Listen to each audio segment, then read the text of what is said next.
ನಮಸ್ಕಾರ ಸರ್. ನಮಸ್ಕಾರ. ನಿಮ್ಮ ಹೆಸರು ರೀ? ಚಂದ್ರಕಾಂತ್ ಕೆಂಚನೂರ್ ಅಂತ. ನಮಸ್ಕಾರ. ಹೆಸರು ನಿಮ್ದು ರೀ? ಯಮನೂರು ಮೈಸಿ. ಹಾಂ, ಇವತ್ತೇನು ರೀ ಇಷ್ಟೊಂದು ಗಾಡಿ ಬಂದ್ಬಿಟ್ಟವ್ರಿ? One day 51 tractors one day delivery ಇದೆ. ಒಂದೇ ಡೆಲಿವರಿ ಫಂಕ್ಷನ್ ಮಾಡ್ತೀವಿ ರೀ. ಕಂಪ್ನಿಯಿಂದ TAFE group of company CEO ಬರತ್ತಾರೆ. ಅದ್ರದ್ದು ಬರತ್ತದ ಸ್ವಲ್ಪ ಫಂಕ್ಷನ್ ಮಾಡತ್ತು. 51 ಟ್ರ್ಯಾಕ್ಟರ್ಸ್ ರೀ. 51 ಟ್ರ್ಯಾಕ್ಟರ್ಸ್ ಒಂದೇ ದಿನದಲ್ಲಿ. ಆಮೇಲೆ 29ಕ್ಕೆ 50 ಟ್ರ್ಯಾಕ್ಟರ್ ಡೆಲಿವರಿ. ಟೋಟಲ್ ಈ ಮಂತ್ 101 ಟ್ರ್ಯಾಕ್ಟರ್ ಡೆಲಿವರಿ ಫಂಕ್ಷನ್ ಮಾಡತ್ತು. ಶೋರೂಮ್ ಯಾವ್ದು ರೀ ಸರ್? ಇದು Hiremath tractors Raibag. Hiremath tractors Raibag. Rajashekhar Hiremath. Sanjay Hiremath. Location ರೀ ಇದು? Raibag court opposite. ಇವಾಗ ಸೇಲ್ ಆಗ್ತಿರೋ ಟ್ರ್ಯಾಕ್ಟರ್ ಯಾವ್ಯಾವ ಮಾಡಲ್ ಇದೆ ಅಂತ ಹೇಳ್ತೀರಾ? ಪೈಪಾಶಿವನ್ ಗ್ರೀನ್ ಕಲರ್ 55 ಹಾಂ ಸರ್. ಪೈಪಾಶಿವನ್ Prima G3 55 HP. ಹಾಂ. ಆಮೇಲೆ ಪೈಫೋರೇಟು 50 HP ಏರ್ಕೋಲ್ಡ್ ಇಂಜನ. ಸಿಲ್ವರ್ ಕಲರ್ ಪೈಪಾಶಿವನ. ಆಮೇಲೆ 280 ಪ್ಲಸ್ ವೈಡರ್ ಅಂತ 28 HP. ಆಮೇಲೆ 18 HP 188. ಇದು ಪ್ರೇಮ G3 ಏನು ಫೀಚರ್ಸ್ ಏನು ರೀ? ಅದಕ್ಕೆ gear box synchronous gear box ಇದೆ. ಆಮೇಲೆ ಎಕ್ಸೆಲ್ ಕ ಬ್ರೇಕ್ ಇದೆ. ಪ್ಲಾಂಟ್ರಿ ಎಕ್ಸೆಲ್. ಪವರ್ಫುಲ್ ಟಿಕೆಟ್ ಕಂಪ್ನಿ ಬರ್ತದೆ. ಅದಕ್ಕೆ ಪ್ಲಾನೆಟರಿ ಗೇರ್ ಬರ್ತೇನೆ. ಪ್ಲಾಂಟ್ರಿ ಎಕ್ಸೆಲ್ ಬರುತ್ತೆ. ಹಾಂ ಸರ್. ಎಕ್ಸೆಲ್ ಕ ಬ್ರೇಕ್ ಒರಿಜಿನಲ್ ಎಲ್ಲ ಬೇರೆ ಕಂಪ್ನಿಗೆಲ್ಲ ಡ್ರಮ್ ಬರ್ತಾವ. ಇದಕ್ಕೆ ಎಕ್ಸೆಲ್ ಕ ಬ್ರೇಕ್ ಬರ್ತದೆ. ಪವರ್ಫುಲ್ ಟಿಕೆಟ್ ಡ್ಯುಯಲ್ ಕ್ಲಚ್ ಬರ್ತದೆ. Power steering pump double loaded ergonomic design ಐತಿ. ಸಿಂಗಲ್ ಪೀಸ್ ಬೋನಟ್ ಐತಿ. STFS ಇಂಜಿನ್ ಐತಿ. ಇದು ಫುಲ್ ಹೆಂಗೈತಿ ಯಂಗ್ ಜನರೇಷನ್ 3rd ಜನರೇಷನ್ ಅಂತ ಮಾಡಿ ಪ್ರೈಮಾ G3 ಐತಿ. ಈಗಿನ ಯಂಗ್ ಮ್ಯಾನ್ಗಳಿಗೆಲ್ಲ ಇದು ಸೆಲೆಕ್ಟ್ ಆದಂತ ಸ್ಟೈಲಿಶ್ ಮಾಡಲ್. ಸ್ಮಾರ್ಟ್ ಟೀರಿಂಗ್, ಡಿಜಿಟಲ್ ಸ್ಪೀಡ್ ಮಾತ್ರ, LED ಲೈಟ್ಸ್, ಫ್ಯೂಚರ್ ಅದ. ಇಂಜನ್ದಾಗ ಮೇನ್ ಫೀಚರ್ ಏನ್ರಿ? ಇಂಜನ್ದಾಗ HTFS JCB ಇಂಜನ್ ಬರ್ತೈತೆ. ಅದರಲ್ಲಿ STFS ಸಿಸ್ಟಮ್ ಇದೆ. BS6 ಏನ್ರಿ? ಇಲ್ಲ, BS6 ನಮ್ಮ ಟ್ರ್ಯಾಕ್ಟರ್ ಬರಂಗಿಲ್ಲ. ಸೆನ್ಸರ್ ಬರಂಗಿಲ್ಲ. ಹಂಗೇನಾದ್ರೂ ಯಾರಾದ್ರೂ ಬರೋದಿದ್ರ ಟ್ರ್ಯಾಕ್ಟರ್ ತಗೊಳ್ಳೋದಿದ್ರ ಆತನಿ ರಾಯಬಾಗ್ ಚಿಕ್ಕೋಡಿ ಈ 3 ತಾಲೂಕಿಗೆ ನಾವು ಕೊಡ್ತೇವೆ. ನಮ್ಮ ನಂಬರ ನೀವು ಹಾಕ್ರಿ. ಏನಾದ್ರೂ ನಮ್ಮ ಯಾವ ಬೇಕಾದ ಗಾಡಿ ನಮ್ಮಲ್ಲಿ 18 HP ಹಿಡಿದು 60 HP ತನಕ ಗಾಡಿಗಳು ಅದಾವೆ. ಅದಕ್ಕೆ ಕೆಲವೊಂದು ಸ್ಕೀಮ್ಗಳು ಕೊಡಾಕತ್ತೀವಿ. ಕಡಿಮೆ ಬಡ್ಡಿಯಂಗೆ ಸಾಲ ಕೊಡಾಕತ್ತೀವಿ. ಬ್ಯಾಂಕ್ದ ಸಾಲ ಮಾಡಿಕೊಡ್ತೀವಿ. ಅವ್ರ ಮನೆ ತನಕ ಹೋಗಿ ಸಾಲ ಕೊಡ್ತೀವಿ. ಆಮೇಲೆ 1% ಕಡಿಮೆ ಡೌನ್ ಪೇಮೆಂಟಲ್ಲಿ ನಾವು ಗಾಡಿ ಕೊಡ್ತೀವಿ. ಹಂಗೆ ಯಾರ್ಯಾದರೂ ಟ್ರ್ಯಾಕ್ಟರ್ ಬೇಕಾಗಿದ್ರೆ ಹಿಂದೆ ಸಂಪರ್ಕಿಸಿದ್ರೆ ನನ್ನ ನಂಬರ್ ಕಾಂಟ್ಯಾಕ್ಟ್ ನಂಬರ್ ಇದೆ. ಹೋದ ವರ್ಷ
ಹಾಂ ಬುಕ್ ಆಗ್ಯಾವ್ರಿ. 51 ಒಂದು ದಿವಸ ಆಗ್ಯಾವ್ರಿ.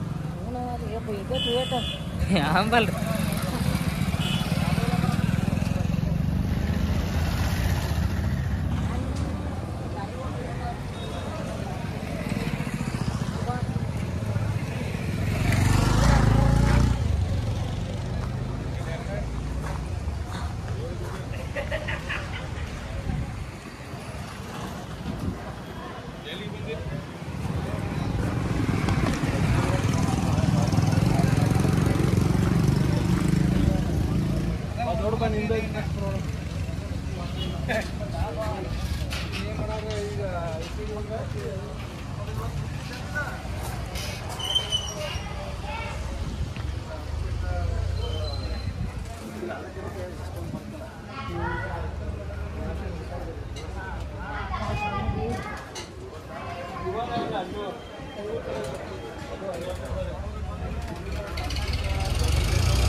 Thank you.